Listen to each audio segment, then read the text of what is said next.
Hello, greetings. Are you here for the museum exhibit? Alright, let's come over here. This area is early Mesopotamia where you learn about the forgers. Here we have some images. These are artifacts about the forgers before any human society came to be. And now, let's go. Come on, come this way.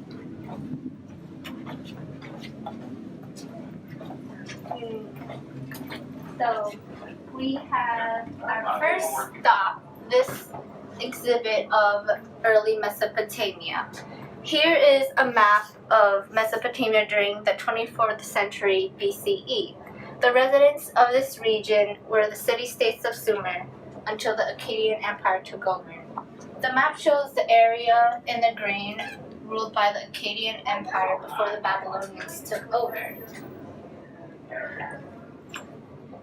These conquests were important because these conquerors, the Akkadian Empire and the Babylonians, took on many aspects of Sumerian society and they helped to spread them.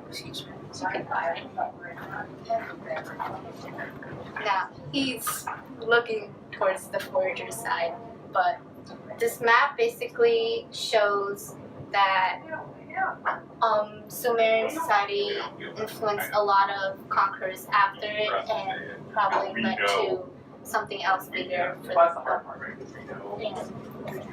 this. Over in this section, we have what is called Hammurabi's Code. Okay, so in this display, we have something that's very crucial to the government in the time of Mesopotamia.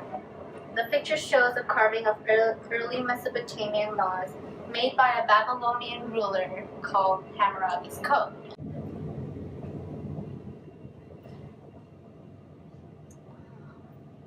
Hello. I was really curious. Can you give me an example of one of the laws that Hammurabi made? Sure. So I have a quote from it. The sixth law was, if anyone steals the property of a temple or of the court, he shall be put to death. And also, the one who receives the stolen thing from him shall also be put to death. And if you want another one, wow, which is that's like tough. a famous law is, you might know it, eye for an eye and tooth for a tooth, which is if you do something, if you commit a crime, like if you punched her eye out, as a punishment, you would get your eye punched out. So those were two examples of Hammurabi's Code. And next stop will be a model of the Sumerian states. In this corner, we have a layout of the model of Sumerian city-states. Now, what are Sumerian city-states? Well, let me start you off with this. What you're seeing here is the next step in human society after foragers. These are the city-states of Sumer. And city-states are urbanized regions controlling the surrounding countryside. In the region of Sumer around 3000 BCE, some cities were surrounded by protective walls and home to more than 30,000 people. This structure of city-states were important to government because it defined what jobs people had and what they were responsible for doing. Most farmers who lived on the countryside, most were farmers who lived on the countryside, and on the other hand, being supported by their crops were city dwellers who had other occupations such as artisans, merchants, laborers, and government officials. Welcome to the second floor. We're going to enter right through here. And this floor is of the Zhou Dynasty. Exhibit number 2 and our first image. The Zhou Dynasty was started by King Wu, who defeated the Shang Dynasty, which existed right before it. Now this map over here shows the region where the Zhou Dynasty was ruled. And if you could see, this is the Yellow River, which was very beneficial to them. And does anyone know how long the Zhou Dynasty lasted? Was it Yes. from 1122 to 256 BC? That is correct. Now, the Zhou dynasty was divided into two periods, the Western Zhou and Eastern Zhou. In that time, whichever dynasty ruled was based on something called the Mandate of Heaven. And the Mandate of Heaven was it was a concept that told you which dynasty was ruling and if they were supposed to be ruling. So let's say you have the Shin dynasty. You would know that your dynasty was supposed to rule. That means you had the mandate of heaven if your rule was successful, if crops were successful, you didn't have any floods. That's how they determined who had the mandate of heaven, and that's how the government worked. And over here are some artifacts, and these are bronze artifacts, and we'll talk about this one later. The bronze artifacts on this shelf were used during the Zhou dynasty, and it actually peaked in the Shang dynasty. The rise of the use of bronze tools was significant because it replaced the Xia dynasty by using bronze for weapons, for parts of chariots, ritual vessels, and so on. And this one here is jade, and jade was a high achievement and was used for sacrificial offerings to gods. And this one is a pale greenish and brown jade symbol, and it's a number. Now, this is something called the yin and the yang.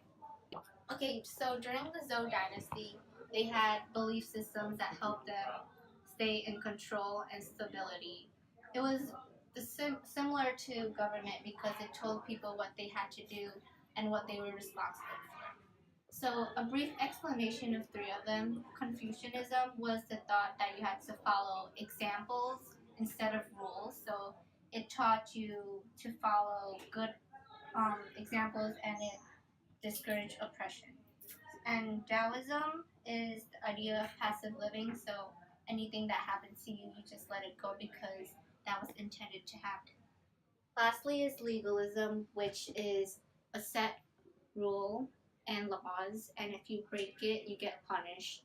And there was a state which had the authority, and the law were just really enforced. So here we have an image of the yin and the yang, which was a symbolism of balance and harmony. So this here it represents Confucianism and Taoism because those were completely separate ideas. And speaking of Confucianism, there is this model of Confucius. Kong Kui, better known as Confucius, was born in 551 BC in the Lu state of China, near present-day Khufu. His teachings, preserved in the Analects, focused on creating ethical models of family and public interaction and setting educational standards. He died in 478 BC. Confucianism later became the official imperial philosophy of China and was extremely influential during the Han, Tang, Song dynasty. This statue is in Beijing. Welcome to the third floor. And welcome to the Roman exhibit. Here we go.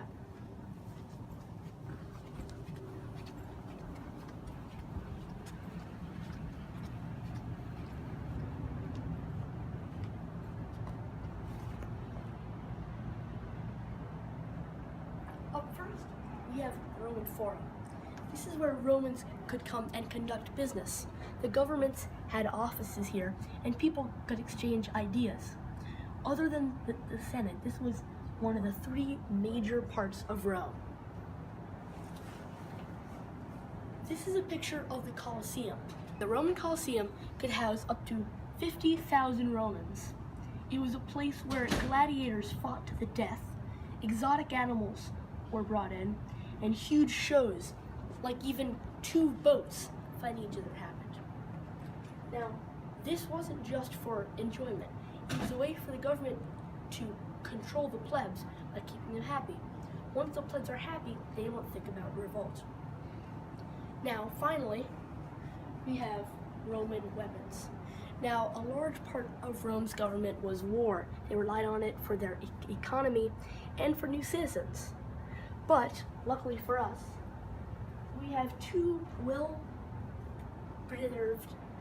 weapons. The first is a short Roman sword. This is called a gladius. Now, a Roman would usually have three pieces of equipment. This, the gladius, the pilum, which we don't have here, which is a large spear, and third, a square shield. Now, while we do not, unfortunately, have a square shield, we have a shield that would be used by gladiators in the Colosseum. You would protect your body using the shield, and the gladius would be used for short stabbing motions. Now, if you want to follow me, we can go see the Roman aqueducts. Here we see the Roman aqueducts. These stretched approximately 56 miles and provided water for Rome. It was also a way for the government to show their power. So that was the end of the tour. We started by exploring early Mesopotamia and how they started to become a more organized society through city-states. Later on came the Zhou dynasty, where industrialization of bronze tools and creations enabled the society to make everyday tasks easier. Their idea of the yin and yang helped achieve harmony through balance. And lastly, Roman society was built on pleasing plebs in the Colosseum, exchanging ideas in the Forum, and conquering states. Through this, they built a great society. Now you understand the gist of how the government worked for three different civilizations. Thank you for visiting.